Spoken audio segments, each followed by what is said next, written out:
Good morning and welcome back student to Shanti Kunj online classes. Student, in previous lecture we learned about air and water. Today we are going to discuss about their exercise. So student, I hope आपने tick the correct questions कर लिए होंगे, fill in the blanks भी कर लिए होंगे, true and false and match the columns. आज हम डिस्कस करेंगे short answers and brief answers. तो बच्चों, फर्स्ट क्वेश्चन है व्हाट इज एटमॉस्फेयर.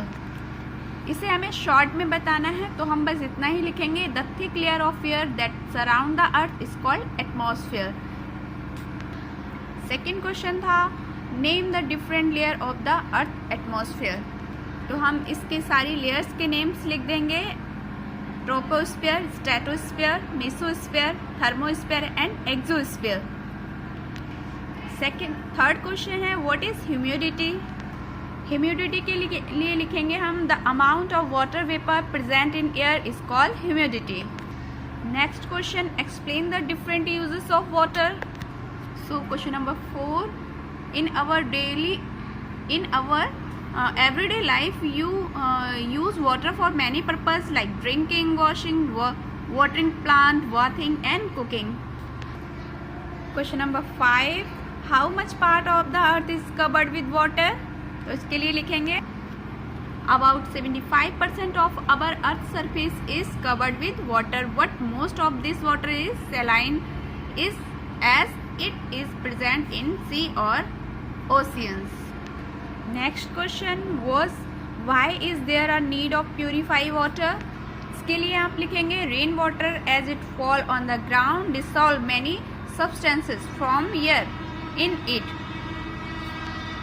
और उसके बाद लिखेंगे therefore it is always suggest to purify water before drinking this water. बस इतना ही लिखना बिफोर ड्रिंकिंग, यानी फर्स्ट लाइन आपको ये ऊपर वाली लाइन लिखनी है और सेकेंड लाइन यहाँ से यहाँ तक लिखनी है. नेक्स्ट है how can be purify drinking water.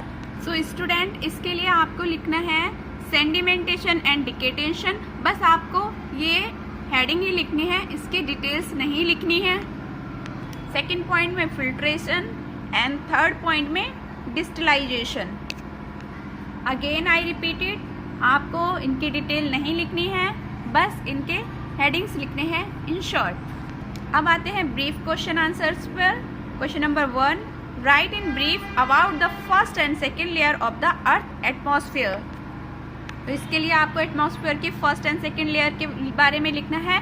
इसके लिए आप लिखेंगे पहला ट्रोपोस्फेयर. ट्रोपोस्फेयर में आप लिखेंगे the first and lower most layer of the atmosphere is troposphere. ये आप पूरी सेकेंड लाइन यहाँ तक कंप्लीट करेंगे. और उसके बाद स्ट्रेटोस्फेयर में आपको लिखना है, स्ट्रेटोस्फेयर में आप लिखेंगे stratosphere is the second layer. Jet aircraft fly in this layer because there is no disturbance due to weather here.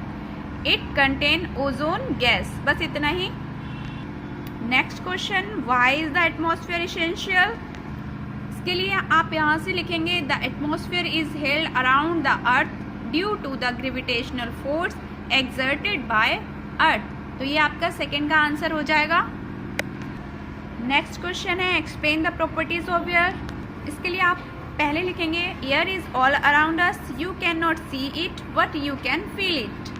और उसके बाद में आप इसकी प्रॉपर्टीज में लिखेंगे एयर ऑक्युपाइज स्पेस. इसमें आप ये पूरी लाइन लिखेंगे air is all around us as the air. ये लाइन नहीं लिखेंगे, आप लिखेंगे as the air enter the balloon from your lungs the air takes up space in the balloon. Second line में लिखेंगे air has wait.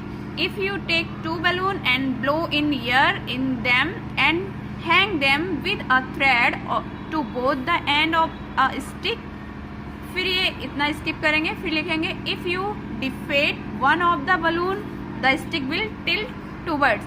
It clearly shows that air has weight. यानी आपको first line यहाँ तक लिखनी है, फिर ये स्किप करना है, उसके बाद में ये लिखना है. तो ये आपका थर्ड का आंसर हो जाएगा. उसके बाद में एक लाइन और ऐड करनी है इसमें, air exert pressure on everything around it in all the direction. Next question है differentiate between soluble and insoluble substances. इसका आंसर आप लिखेंगे दो substances which dissolve completely in water are called soluble substances, while the substances which do not dissolve in water are called insoluble substances. Next question है, explain the different method that are used to remove insoluble impurities. इसके लिए आप first line लिखेंगे different method are use to remove insoluble impurities, फिर उसमें लिखेंगे sedimentation and डिकेटेशन, और उसके बाद में लिखेंगे if the water is allowed to stand undesirable undisturbed for some times the mud particles settle down, this process is called sedimentation. और उसके बाद में लिखेंगे now pour the clear water gently into another container, care should be taken not to disturb the sediment at the bottom, this process is called decantation. यानी आपको ये completely लिखना है और उसके बाद में इसी को कंटिन्यू करके एक लाइन और लिखनी है, in the filtration method the water with insoluble impurities is pass through a filter paper. तो ये 7 का आंसर आपको यहाँ से यहाँ तक मिल जाएगा। एक लाइन इसी में और ऐड करनी है, बस इतना लिखना है डिस्टिलाइजेशन, बस आपको ये हेडिंग लिखनी है, इसकी डिटेल नहीं लिखनी है। लास्ट क्वेश्चन है, write a short note on distillation. इसके लिए आपको लिखना है the process of purifying water while first boiling it and then condensing the steam is called distillation. और इसके बाद ही एक लाइन और ऐड करनी है, this method is use to separate soluble impurities from water. तो स्टूडेंट, हमारी एक्सरसाइज अब कंप्लीट होती है। नेक्स्ट वीडियो में हम नेक्स्ट चैप्टर रीड करेंगे, आवर यूनिवर्स। तब तक के लिए अपना होमवर्क अच्छे से कॉपी में कर लेना और इसको याद करना। Bye bye, take care.